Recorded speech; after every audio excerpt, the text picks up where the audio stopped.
সুপ্রিয় দর্শক, আসসালামু আলাইকুম। আমি রয়েছি নারায়ণগঞ্জের সোনারগাঁও উপজেলার আনন্দবাজার গোদারাঘাটে। এই গোদারাঘাটটি নুনাইট টেক নামে একটা জায়গা আছে, ওখানে অনেক মানুষ বসবাস করে, সেখানে যাতায়াত করার জন্য ব্যবহার করা হয় এবং কালাপাহাড়িয়া ইউনিয়নের বহু লোক এই আনন্দবাজার আসার জন্য এই গোদারাঘাট ব্যবহার করে থাকেন। এই হলো আনন্দবাজার গোদারাঘাট। এই গোদারাঘাট থেকে সামনে যেসব গ্রামগুলি আছে, নুনাইট টেক এবং কালাপাহাড়িয়া ইউনিয়নের বিভিন্ন গ্রাম আছে, এইসব গ্রামে এই গোদারাঘাট থেকে বিভিন্ন মানুষ যাতায়াত করে। বিশেষ করে ওইসব গ্রামের মানুষের হাটবাজারের একমাত্র জায়গা হলো এই আনন্দবাজার। আমরা নদীমাতৃক দেশের মানুষ, এই জন্য নদী মিশে আছে আমাদের হৃদয়ে। এদের প্রতি পড়তে পড়তে আমাদের নদী জড়িত রয়েছে। নদী এবং নারীর সাথে যে সম্মিলন, এটা কেবলমাত্র বাংলাদেশের নদীবিধৌত মানুষরাই বুঝতে পারে। এই আনন্দবাজার গোদারাঘাট প্রতিনিয়ত এইভাবে বিভিন্ন দূর দূরান্ত থেকে এই মেঘনা নদীর উপর দিয়ে মানুষ যাতায়াত করে আনন্দবাজার গোদারাঘাটে। সাবেক সংসদ সদস্য ছিলেন সোনারগাঁয়ের খোকাবাই। এই খোকাবাই বাংলাদেশের অভ্যন্তরীণ নৌ পরিবহনের কর্তৃপক্ষ থেকে একটি ঘাটের ব্যবস্থা করে দিয়েছিলেন। সেই ঘাট অসাধারণ সুন্দর। এই ঘাট দিয়ে মানুষ যেমন যাতায়াত সুবিধা হচ্ছে, তেমনিভাবে অন্যান্য জায়গা থেকে মানুষ এসে নামতে অনেক সুবিধা হচ্ছে।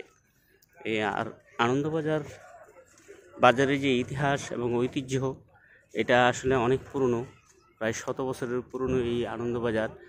মানুষের কাছে সত্যিকার অর্থেই আনন্দবাজার ছিল। বিভিন্ন দূর দূরান্ত থেকে মানুষ এসে এই আনন্দবাজার গোদারাঘাটে নেমে তারপরে বিভিন্ন মালামাল নিয়ে যেত। এখানে গরুর হাট বসে, এখানে কাঠের এবং বাঁশের বিরাট হাট রয়েছে। এই গোদারাঘাটটি দেখতে যেমন সুন্দর, তেমনি মানুষের চলাচলও অনেক বেশি।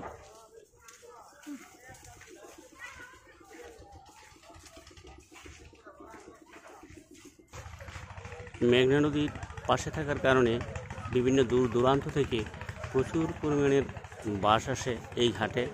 এই ঘাট থেকে পাইকারি মূল্যে মানুষ বিভিন্ন জায়গায় বাঁশ কিনে নিয়ে যায়। বিভিন্ন প্রয়োজনে স্থানীয় মানুষও এখান থেকে বাঁশ কিনে সাশ্রয়ী মূল্যে।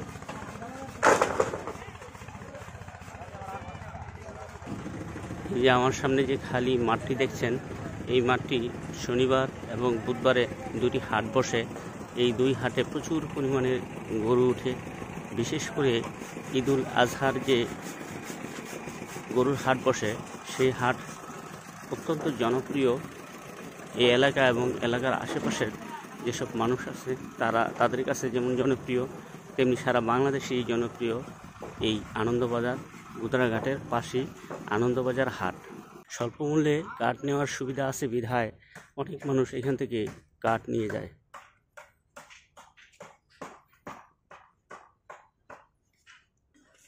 এই হাটটি নদীর নিকটবর্তী থাকার কারণে বিভিন্ন আসবাবপত্র তৈরি করে নৌকা যুগে স্থানীয় এলাকার মানুষেরা, অর্থাৎ নদীর পাড়ে বসবাস করা মানুষেরা এসব আসবাবপত্রগুলি নিয়ে যেতে পারে স্বল্প মূল্যে।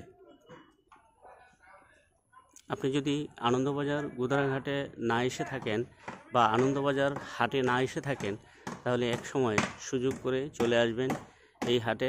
100 বছরের পুরনো ঐতিহ্য নিয়ে বহমান দাঁড়িয়ে আছে এই আনন্দবাজার গোদারাঘাট হাট।